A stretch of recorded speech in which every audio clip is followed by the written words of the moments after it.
बुद्धाय, आप इस शख्स को तो जानते हैं क्योंकि आज ये देश का गृह मंत्री है। इसे कहते हैं मिस्टर अमित शाह। लेकिन आज भरी सदन के अंदर इन्होंने वो काम किया है जो कि आज तक किसी ने नहीं किया, क्योंकि एक बाबा साहब का अपमान करना कितना बड़ा शर्मसार करता है इस देश के गृह मंत्री को। क्योंकि उन्होंने सदन में कहा कि अंबेडकर अंबेडकर कहने से इतना अंबेडकर कर रहे हो, तो इसका मतलब अंबेडकर जी के बारे में वो किस तरीके की टिप्पणी कर रहे हैं। अगर भगवान का नाम लिया होता तो स्वर्ग मिल गया होता। तो दोस्तों, मैं पूछना चाह रहा हूं कि स्वर्ग की कल्पना किसने की?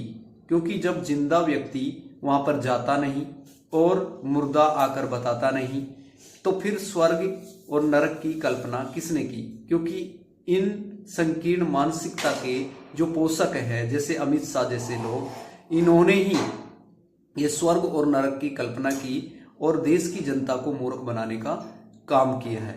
दोस्तों, आप मुझे बताइए, इस देश के अंदर जो कॉन्स्टिट्यूशन है, भारत का संविधान है, वो आपको राइट्स देता है और इस संविधान के कारण से ही आज डीएम, सीएम, पीएम और यहां तक जो गृह मंत्री अमित शाह है, वो भी डॉक्टर BR अम्बेडकर जी की बदौलत ही आज गृह मंत्री बना बैठा है, ना कि भगवान के बदौलत। तो ये भगवान भगवान चिल्लाने से अगर गृह मंत्री बन गए होते तो बाबा साहब का कॉन्स्टिट्यूशन का क्या मायना रहता? तो इसीलिए मेरा कहने का मतलब, भगवान को भी अगर अधिकार मिला हुआ है देश के अंदर तो वो है भारतीय संविधान। क्योंकि धर्मनिरपेक्ष के अकॉर्डिंग देखा जाए तो सभी धर्मों को समानता का अधिकार देने का जो राइट्स देता है वो भारत का संविधान देता है।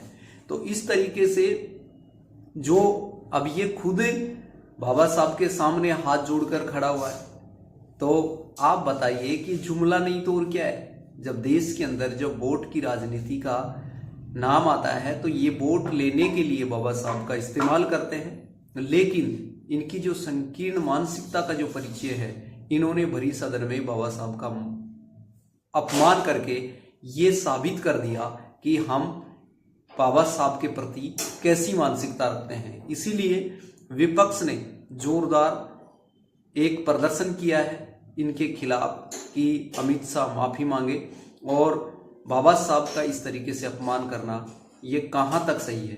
तो दोस्तों, आप कमेंट बॉक्स में अपनी प्रतिक्रिया दें और बताएं कि, और ज़्यादा से ज़्यादा जय भीम लिखें और ज़्यादा से ज़्यादा इस वीडियो को कैरी फॉरवर्ड करें। आप सुन लीजिए ये अमित शाह क्या कह रहे हैं। अंबेडकर अंबेडकर अंबेडकर अंबेडकर अंबेडकर अंबेडकर, इतना नाम अगर भगवान का लेते हैं तो 7 जन्मों तक स्वर्ग मिल जाता है।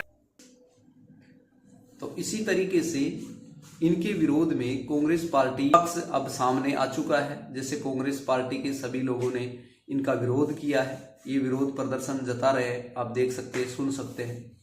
जय जय जय जय जय भीम, जय भीम, जय भीम, जय जय जय जय जय भीम, जय भीम, जय भीम। अमित शाह माफी मांगो, माफी मांगो, माफी मांगो। अमित शाह माफी मांगो, माफी मांगो, माफी मांगो। अमित शाह माफी मांगो, माफी मांगो, माफी मांगो।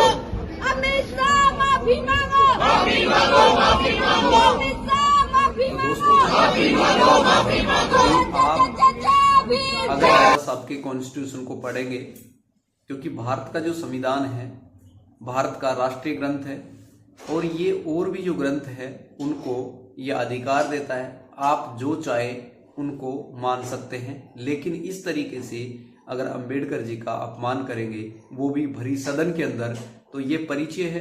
क्योंकि बाबा साहब की जो प्रतिमा है उसको वहां से हटाकर बाहर कर दिया गया, ये भी ये संकीर्ण मानसिकता का ही परिचय देते हैं।